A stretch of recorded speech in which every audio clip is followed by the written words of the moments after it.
Jūs esat dzirdējuši par vienu no lielākajiem skandāliem Latvijas politikā. Pirms 2 gadiem zemkopības ministrs uz ministru kabinetu virzīja informatīvo ziņojumu un stāstīja par to, ka Latvijas kokrūpniecības nozarē ir krīze.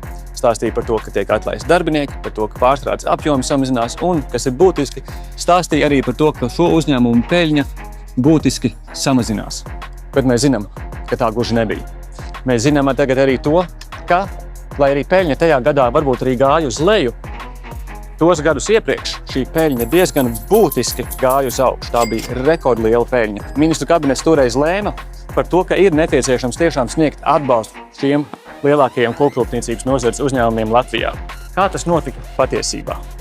Mēs redzam, ka ministru kabinetā bija informācija par 11 uzņēmumiem, kas lūdza palīdzību. Šie ir tie uzņēmumi, par kuriem informatīvais ziņojums attiecīgi runāja. Bet tas, ko mēs redzam vēlāk, 10 dienas vēlāk, Latvijas valsts meži akcionāru sapulcēja lemj un atbalstu piešķir 14 uzņēmumiem. No vienas puses to var saprast, vienādi noteikumi pilnīgi visiem nozares spēlētājiem, bet ir ļoti būtiski tas, ka ministru kabinets nebija informēts par to, ka ir uzņēmumi, kuriem nav nepieciešams atbalsts, bet kuriem atbalsts tik un tā tika piešķirts. Kas ir pats būtiskākais. 10 dienas vēlāk pēc ministru kabineta lēmuma Latvijas valsts meži lemj par to, ka tiek piešķirts atbalsts vēl papildus 2 līgumiem, par kuriem ministru kabinets vispār nebija lietas kursā. Tie ir 2 uzņēmumi, kuriem atbalsts nedrīkstēja tiks piešķirts, jo ministru kabinets bija lietas kursā tikai par tā saucamajiem 3 gadu līgumiem, bet Latvijas valsts meži piešķīra atbalstu arī 2 līgumiem, kas ir uz 5 gadiem, un kas ir būtiski, šis atbalsts turpina tikt realizēts joprojām. Ko mēs redzam šobrīd? Mēs redzam, ka vairākiem uzņēmumiem tiešām 2023. gadā peļņa bija iespējams pat negatīva vai ļoti zema, bet mēs redzam, ka jau nākamajā gadā atkal tā atgriežas un ir mērāma miljonos.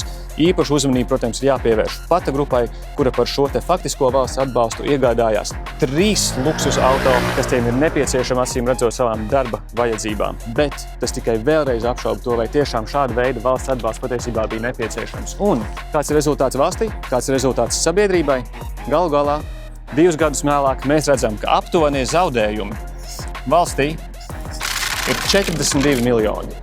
Tie ir 30 miljoni, kas tika attiecīgi piešķirti šajā pirmajā gadā, 2024. gadā, un vēl 12 miljoni sekojošajos gados. Šie ir jautājumi, kas ir jāizmeklē. Šie ir jautājumi, par kuriem progresīvi ir vērsušies ģenerāla prokuratūrā. Mēs esam arī rosinājuši to, lai tiktu ierosināta disciplināra lieta par tiem cilvēkiem, kas virzīja šo informatīvo ziņojumu, sniedz maldinošu vai nepatiesu vai nepilnīgu informāciju ministru kabinetam, un tā rezultātā ir nodarīti lieli zaudējumi valstī.